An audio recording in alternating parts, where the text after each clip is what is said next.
Hi everyone, Spin here, and today I'm going to do something a little bit different than just talking about Monster Hunter or hunting monsters or, Monster Hunter Wilds, and talk a little bit about the series that I'm doing called Monsters and Mindfulness. Now, about a month ago, a little more than a month ago, when I started this, I talked about two things that I'm passionate about, one of them being Monster Hunter, and obviously the other one being mindfulness. So, for my first episode of this series, we're going to talk about something that I talked about in the introduction when I said and posed the question of what is mindfulness uh, and how it relates to me and my experiences of living in the present moment. And, that'll be a theme repeated throughout a lot of these different episodes. But, to focus on that just in its introductory basic is what does it mean to live in the moment and how is that related to mindfulness? So let's take a moment to step off into the world of Monster Hunter Wilds while we talk about mindfulness and how that affects us on a day-to-day basis, how that affects our happiness, how that affects our peace.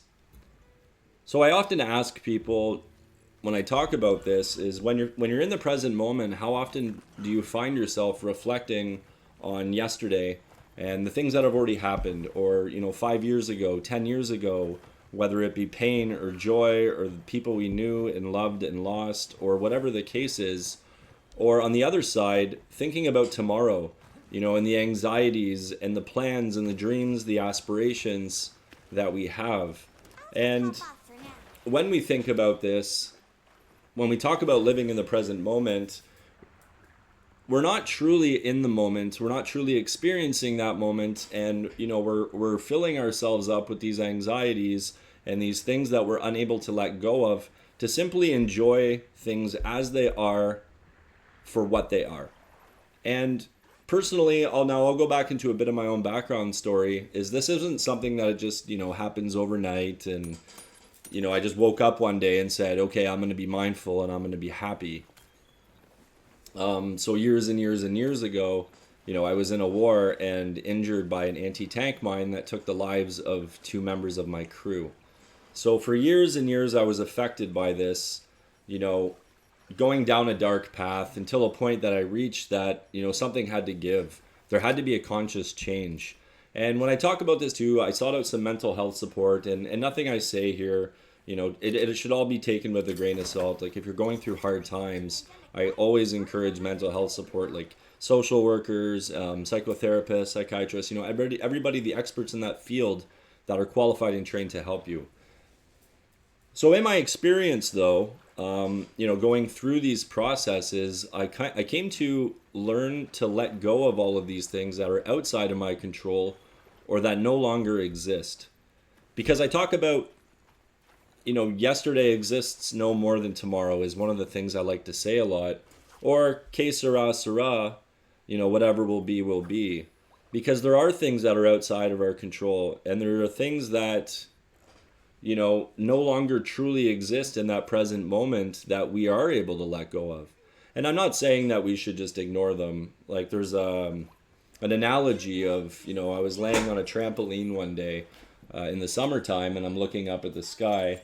And as I'm watching the clouds go by, I like to sit myself in that moment and just think of these as the ideas that come into my head. Where am I going to be tomorrow? Oh, I have to do this, or with kids and stuff, being worried about them, or all of these things that are distracting me from just living as I am and being content and happy as I am. So when I do this, I envision these clouds as being those ideas and I acknowledge them for what they are. Yes, that is my anxiety. Yes, this is my depression, or, this has been bothering me. And I acknowledge it, but then I let it keep going. And circling back to how that is in the present moment is all of those things outside of our control, all of those things that we choose to hold on to, it is a choice. It's something that we consciously do have the ability to affect how we react to it. The emotions that we give to it, the energy that we give to it. So these kind of things, if we're able to just let go of them and simplify things to, what are we exactly? Well, me, myself, I'm just an individual. I'm a human being, a living thing, just riding on a rock through the universe. And, when I think of how grand that is, but really how small it is, and just like every other living thing, I will exist and then I will not. And to make the best of that and to acknowledge that is to not spend all of that time concerned about these things that are outside of our control. Now, I understand too, we live in societal systems and, social systems and political and geographic systems. And those are those things that we can acknowledge and exist with and still function. But just to take that time and focus on what we are in that present moment. Because when I simplify things and I look at myself as just that living being in that present moment, suddenly I'm outside and I'm enjoying the sights that I'm seeing. I'm enjoying the smells because I'm not concerned about all of these things that are on my mind. I'm able to just embrace it for what it is at the time that it is. The flower blooming or, the animal or the birds and these things, like they are just existing as they are in that present moment as well. So as we explore this even further, we talk about, this is a form of meditation in a way, like this mindfulness. And, people hear of mindfulness or meditation as, I'm going to sit here and, with these mantras and I'm going to close my eyes, cross my legs and, breathe in, breathe out, breathe in, breathe out. Or, I'm performing yoga or these other kind of like general mindful activities. But it's really as simple as just acknowledging yourself in that present moment. And this kind of leads to expectations and the conditions that we set upon our own happiness and our own versions of peace and our ideas of this through our own perspective. Because each individual across the world, they're all living their own perspectives. And while I can understand your position or your perspective, I will never truly experience it just as mine. So while I'm living in my own perspective, I'm then able to look at my own reactions and, these things that are within my level of control again. So when I talk about these conditions of happiness, I look at it in a way of, I was happier in that past moment, or I would be happier if this happened, or I would be happier if I had more of this, or more friends, or more money, a better career. I would be happier if I looked physically different, if I was less tired, if I was, less in physical or mental pain. And, while these things all exist and I'm able to acknowledge them, I have a conscious ability to affect how I react to it. And again, are these concepts that are, made bigger than they are in these societal systems and things like that.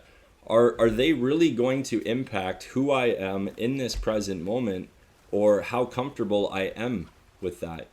Because I can't change things. I am just the way that I am, and that is good with me. I can't change the things in the past that I would have done differently.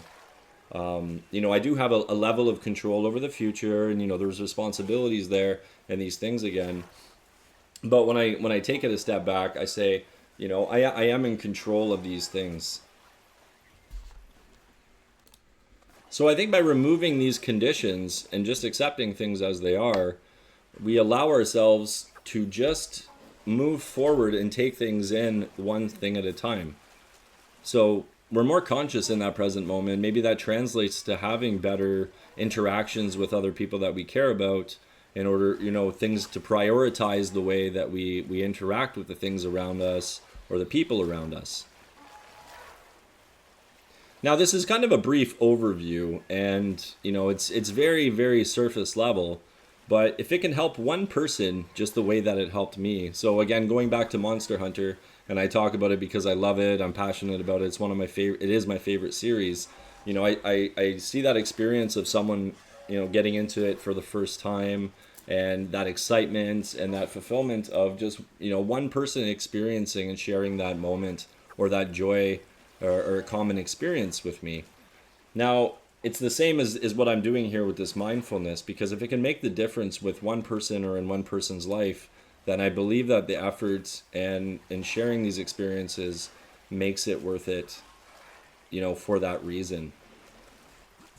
And again, circling back to everything that I talked about with, my little bit of my background story, and that, I spent years and years and years in pain and these things, and even the process of learning to just accept myself as who I am and what I am was a long period of time. That took years and years of practice and effort.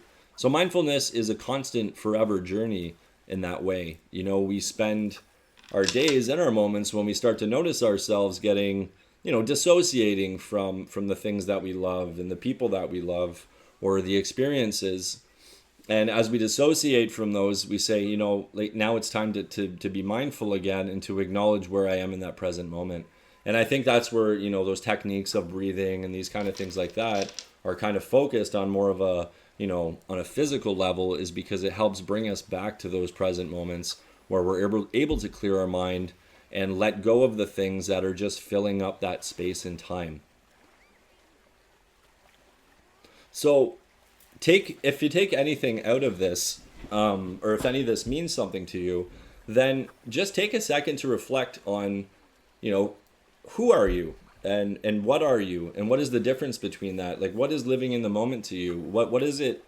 What do you find yourself thinking about on a moment to moment basis? In a world of distractions too, with social media and all these other kind of things, where, how often do we really disengage from all of that and just acknowledge our own physical and position in this world and in our own existence? So as we think about that and we think about our emotional responses to the things that we can and cannot change, just take that with you and think about it just as you slow down and go about your day-to-day business. And hopefully that'll lead to more meaningful engagements with the things that you react with, whether it be your friends, your coworkers, yourselves, your families, your children, and things like that. So thank you for taking the time to listen to this. I hope that it was beneficial to you.